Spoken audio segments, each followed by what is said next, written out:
Le titre de ce livre, c'est Les paraboles de notre Seigneur Jésus-Christ. Nous entrons présentement dans la 63e partie, ou partie 63 de ce livre. Ce livre est écrit par le bien-aimé frère Christian Brunt. Nous sommes toujours au chapitre 5, petit 2, sous 2. Chapitre 5, petit 2, sous 2. L'œuvre du diable. L'œuvre du diable. Dans la parabole du semeur, l'adversaire ravit ce qui est bon. Dans la parabole de l'ivraie du champ, il ajoute quelque chose de mauvais. Ces deux activités sont dangereuses et il les exerce les deux. Mais pendant que les hommes dormaient, son ennemi vint et sema de l'ivraie parmi le froment et s'en alla. En parenthèse, Matthieu chapitre 13, verset 25. Remarquons en premier lieu que nous apprenons ici quelque chose de la nature de la bonne sémence. Il s'agit de froment, en parenthèse, ou blé. Nous sommes plutôt, je le répète, nous sommes plutôt au chapitre 5, petit 2, bas 5. Chapitre 5, petit 2, bas 5. Chapitre 5, petit 2, bas 5. Cette parabole significative nous montre le développement extérieur du royaume des cieux, du commencement à la fin. Déjà tout au début de ce siècle, le diable a commencé son œuvre destructrice en imitant le bien.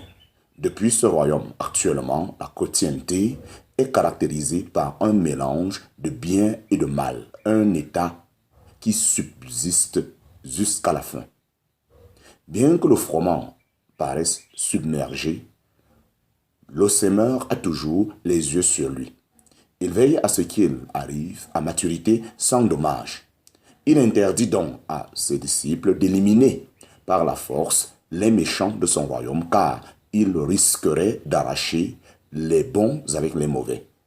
Les principes du royaume des cieux sont différents de ceux de l'assemblée de Dieu. Quand le temps de la moisson approchera, les fils du méchant donneront forme à leur inimitié contre le Seigneur et contre les siens. Mais cela ne peut pas empêcher que le froment soit justement à ce moment-là amené dans le grenier céleste. Tous les rachetés qui ont part à la première résurrection,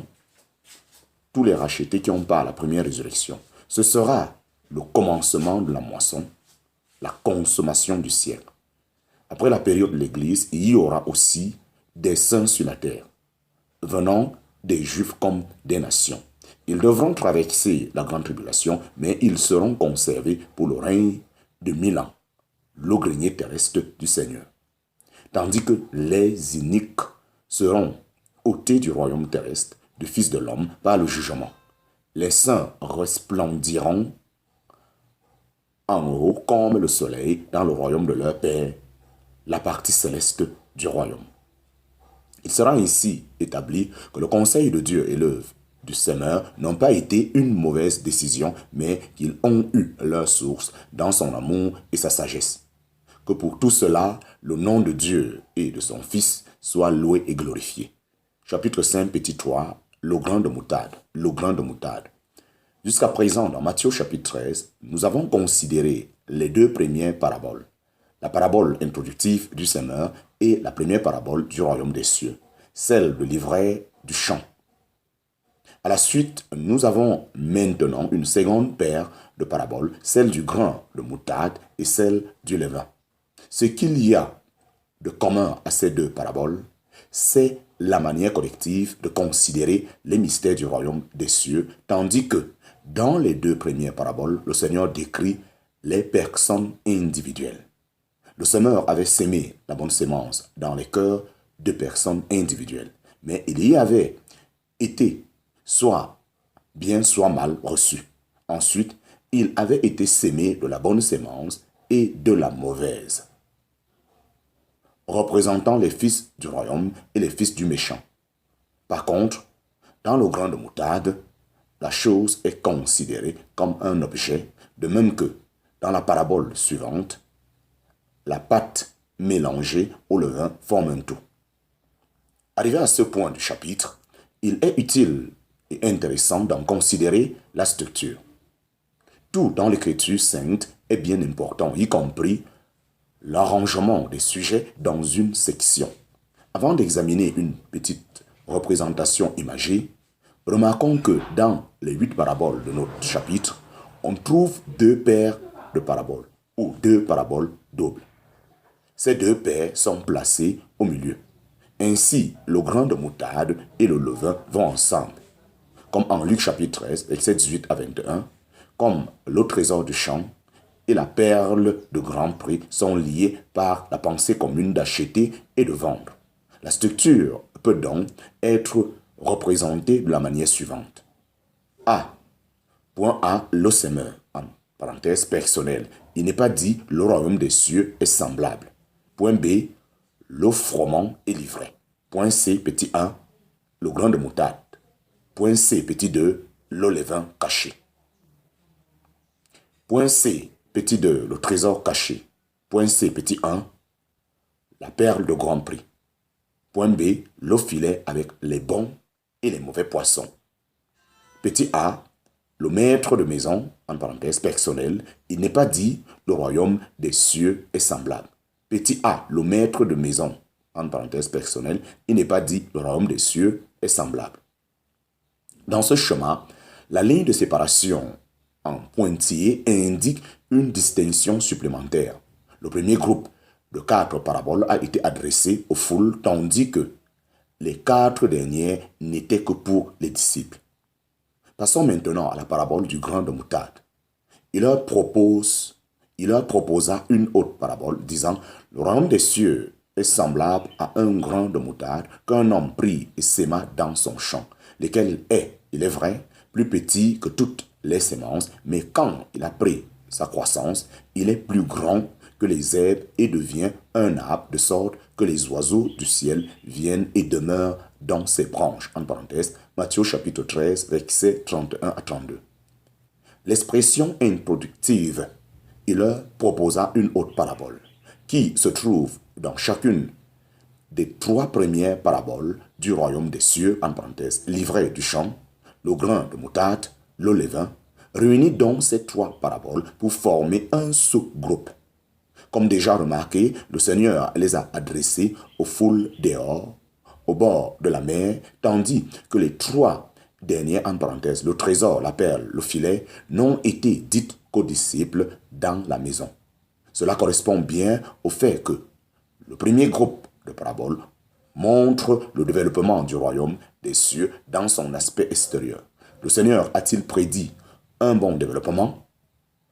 La première parabole donne clairement la réponse. Non, l'ivraie avait changé le royaume dans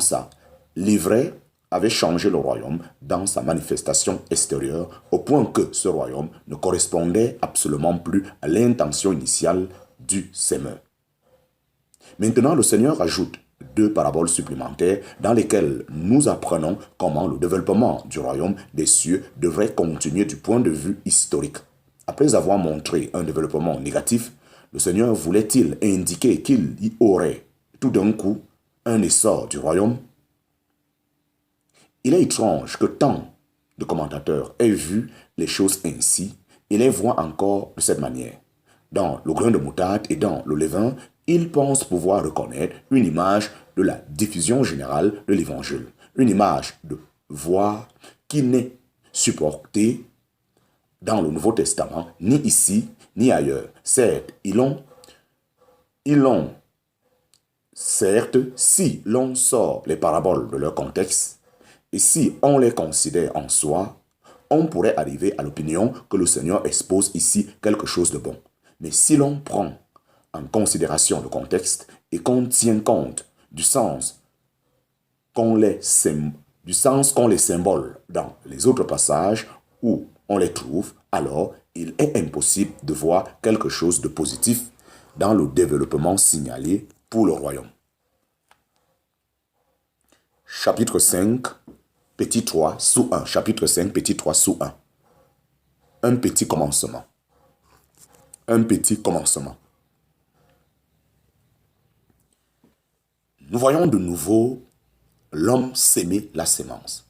C'est de nouveau son champ et nous savons que le champ, c'est le monde, en parenthèse, Matthieu chapitre 13, verset 38. Mais cette fois-ci, il ne s'agit pas de bonnes ou de mauvaises semences, mais d'une très petite sémence qui monte rapidement, en parenthèse, Marc chapitre 4, verset 32, et qui atteint une hauteur étonnante par rapport au reste de ce qui pousse dans le jardin.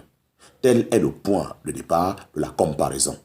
La petitesse du grain de moutarde était proverbiale chez les Juifs et en bordure nord de la plaine de Génézareth, où règne une végétation particulièrement abondante, on a découvert des arbrisseaux de moutarde, des champs allant jusqu'à 4 mètres de haut. Le Seigneur Jésus a reparlé ailleurs la petitesse du grain de moutarde et il s'en est servi comme instrument de mesure de la foi. Car en vérité, je vous dis, si vous aviez de la foi comme un grain de moutarde, vous diriez à cette montagne, transporte-toi d'ici là, et elle se transporterait et rien ne vous serait